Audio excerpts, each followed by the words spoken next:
নমস্কার ইন্সপেক্টর সাহেব, রামনগর গ্রামে আপনি নতুন এসেছেন, তাই একটু আলাপ করতে এলাম।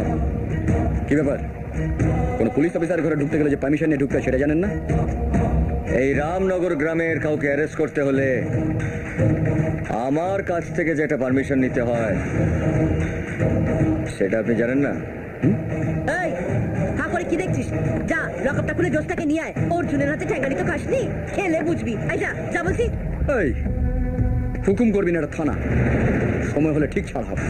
এই, সময়টা আপনার ঘড়ি দেখে নয় ইন্সপেক্টর, সময়টা আমার ঘড়ি দেখে হয়। এটা তোর বাড়ির বৈঠকখানা নয় যে তুই টেবিল চাপে কথা বলবি। আপনার বাপের ভাগ্য ভালো যে এটা আমার বৈঠকখানা নয়।